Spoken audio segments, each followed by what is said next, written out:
Hi, it's Mike here, and in this video I'm just going to go over a few key things that I experienced during lockdown, challenges I set myself, and my running log. If you want to see the full video of the day-to-day experiences and all my feedback over that time, I'll leave a link in the description, and also you might be able to click at the top as well. But in this video I'm going to look at sort of those key areas and those key things that stood out for me, that I want to go into more detail on, that I feel will be valuable for any areas of your life, but also on the tennis court as well. Let's get into it. So the challenge I set myself throughout this sort of lockdown period really mainly was to try and build a bit of a habit up, to want to go outside and get running as often as I possibly could. I wanted to run most days. I didn't really have sort of a goal in mind in terms of distances. In the past I'd only run about 1 mile to 2 miles, so I didn't really want to set too much of a challenge for me. I just wanted to see, okay, could I do it more often? Like I said, it's something that I haven't enjoyed as much in the past.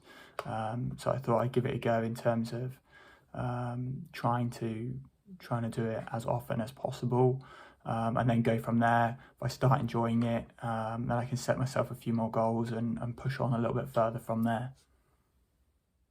Right, so my first key point from the experience was sort of understanding how important it is to take regular action, and just to sort of think, okay, how small things can build up eventually to something bigger in the future.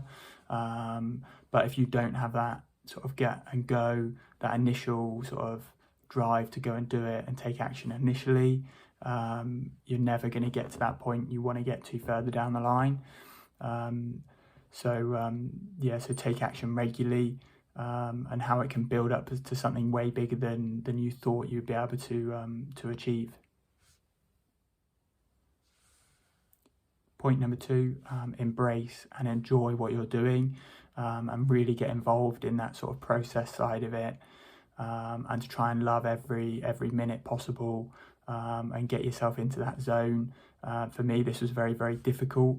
As I said, running is not something I enjoy as much, but actually when I sort of thought a little bit more and just sort of got stuck into sort of the routine of it and the consistent side of it, get into that little bit of a zone, it's amazing how quickly time can go, and actually started to enjoy it a lot more.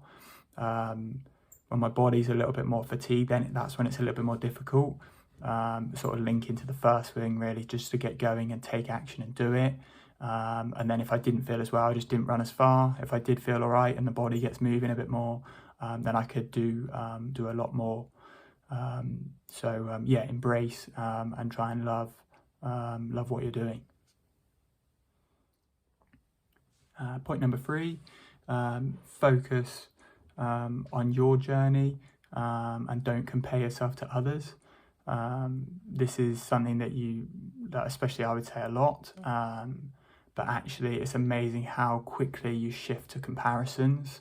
You can use the comparisons as a motivator, but it can also have a real detrimental effect to your own sort of self-esteem and your own motivation to do what you can do. So for me, just trying to focus on where I am and what I need to do. So for example, just to try and run a little bit more often, run a few more days, go out and do a mile here and there. And then actually I surprised myself with actually some days I ran way further than I thought I'd be able to. It's very, very easy to slip in the mindset of, oh, this person's been able to do this. But then that sort of gets you down in terms of, oh, okay, I'm not able to do that. So really crucial to focus on yourself and what you can do, what you can't do, and what you need to be working on to help improve yourself, and get stronger, and get better at whatever you're doing. So number 4, just to not beat yourself up about anything, really.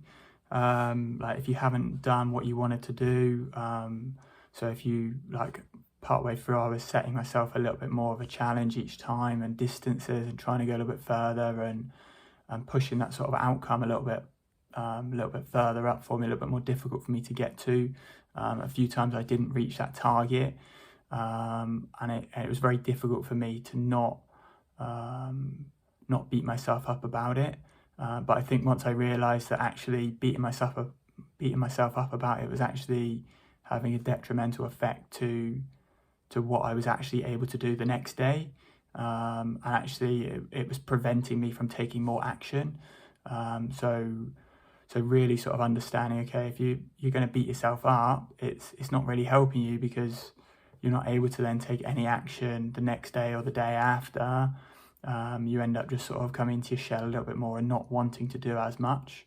So really important to not beat yourself up, and not stay in that state for too long. So then you can move on and get on with the things that you need to do to achieve what you want to achieve. And the final thing, number 5, is just to get started.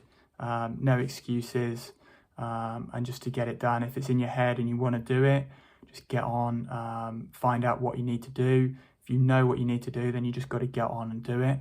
And especially running as well, it's such a simple thing. You don't really need much to do it. You just need to get out there and put some miles in. I think in the past I've always put it off because little bits of comparisons that I mentioned earlier, comparing yourself to others and other people, it just looks so easy. But then for me, it felt so difficult. Yeah, just wanted to get stuck in and get out there and have no excuses really. And you'll always be amazed at what you can do further down the line. Go over the running log details throughout the 4 weeks. So the first week I ran a total of 9.6 miles and ran 4 days in that week, with the longest run being 3 miles. Week 2 I ran a total of 9.9 miles, 4 days of running, and the longest distance I ran that week was 3.2 miles. During week 3, total miles 23.5 miles, 6 days of running, and the longest run I did was 5.9 miles that week. And then the final week, week 4, I did a total of 10.8 miles, and 3 days of running in that week, and the longest run I did was 4 miles. So that's sort of the overview of the stats side of it. As you can see, I sort of started okay and then got stronger and then sort of loosened off a little bit towards the end, going back to work start of December. So being careful of sort of the condition I feel my body's in. I've got to be careful I don't overdo it. But I like I said, I do want to continue it, and keep the weeks, keep recording what I'm doing, and keep trying to get more and more, and increase my distance more and more. Thank you so much for watching this video. I hope the information's been valuable and something that you can take and use moving forwards. Like I say, in the description I'll put my sort of full log of day-to-day, how I was feeling, what I was doing, and my sort of evaluations, where I was, and sort of get a bigger overview of the whole process really. But really appreciate you watching this video, and like I said, I hope you can take those 5 things away and use them going forwards.